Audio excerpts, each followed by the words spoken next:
Welcome to AP today news. Anakapalli జిల్లా పైకరావుపేట మండలం పెంటకోట గ్రామంలో అనితమ్మ పల్లె పలకరింపు కార్యక్రమంలో మాజీ MLA Anitha hot comments. Cinema చూడడానికి అసెంబ్లీకి డుమ్మా కొట్టిన జగన్ ప్రభుత్వం, ప్రజాస్వామ్యాన్ని పరిహాసం చేస్తున్న జగన్ ఎమ్మెల్యేలు. అభివృద్ధి మా ప్రభుత్వంలోనే చేస్తాం, మళ్ళీ మేమే చేస్తాం.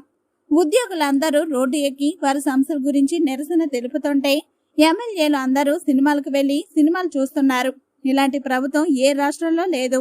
అనితమ్మ పల్లె పలకరింపు కార్యక్రమానికి ప్రజల నుండి విశేష స్పందన.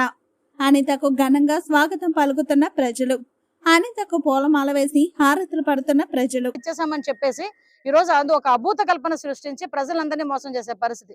ఈ రోజు ఏంటండి, ఏ వర్గం వాళ్ళని ఈ రోజు రోడ్డు ఎక్కలే చెప్పండి. అంగన్వాడీ కార్యకర్తలు రోడ్డు ఎక్కారు, ఈ రోజు ఆశా వర్కర్లు రోడ్డు ఎక్కారు.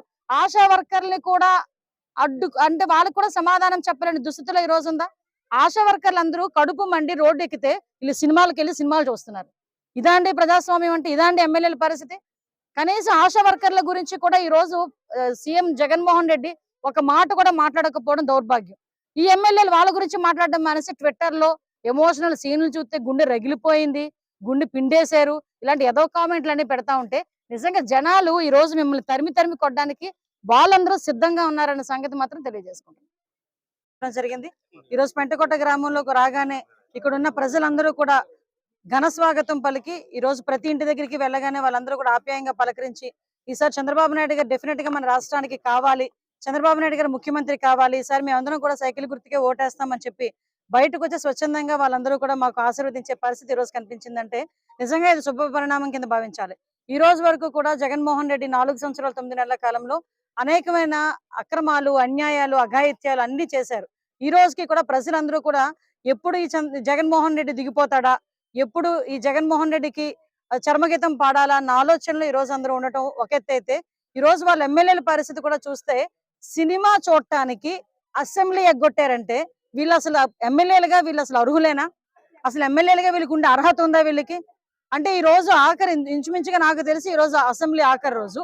ఈ రోజు కూడా బడ్జెట్ మీద చర్చించాల్సిన విషయాలు ఉన్నాయి, మహిళా సమస్యల మీద చర్చించాల్సిన విషయాలు ఉన్నాయి, అనేకమైన చర్చించాల్సిన విషయాలు ఉంటే ఈ రోజు వాళ్ళ నాయకుడి తాలూకా ఒక అభూత కల్పన జరిగిన ఒక సినిమా తాలూకా రిలీజ్ గురించి ఈ రోజు కోరం లేకుండా అసెంబ్లీ ఉందంటే, నాకు తెలిసి చరిత్రలో కోరం లేకుండా అసెంబ్లీ వాయిదా పడడం చరిత్రలో లేదు.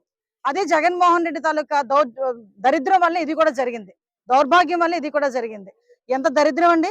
సినిమా చూడడానికి వెళ్ళిపోతే ఇదేమైనా కాలేజ్ బంకు కొట్టడం అనుకుంటున్నారా? కాలేజ్ అనుకుంటున్నారా బంకు కొట్టి సినిమాకి వెళ్ళిపోవడానికి? అసెంబ్లీకి మానేసి సినిమాకి వెళ్తారంట, అందుకని ఈ రోజు ఆ అసెంబ్లీ వాయిదా వేశారంట. నిజంగా ఇలాంటి సిచ్యువేషన్స్ ఎప్పుడైనా మనం చూసామా? అంటే ప్రజాస్వామ్యాన్ని కూడా అపహాస్యం చేసేటంత దుస్థితిలో ఈ రోజు జగన్మోహన్ రెడ్డి గవర్నమెంట్ ఉండడం నిజంగా దరిద్రం. అదేవిధంగా ఈ రోజు గ్రామాల్లో చూసుకుంటే ఒకటి మేము చాలా గర్వంగా చెప్పగలం, అప్పుడు అభివృద్ధి చేసింది మేమే, రేపు పొద్దున చేయబోయేది మేమే. ఎట్టి పరిస్థితుల్లోనే తెలుగుదేశం పార్టీతో సాధ్యమవుతుంది తప్పించి ఈ జగన్మోహన్ రెడ్డి హయాంలో ఒక్క వీధిలోని కనీసం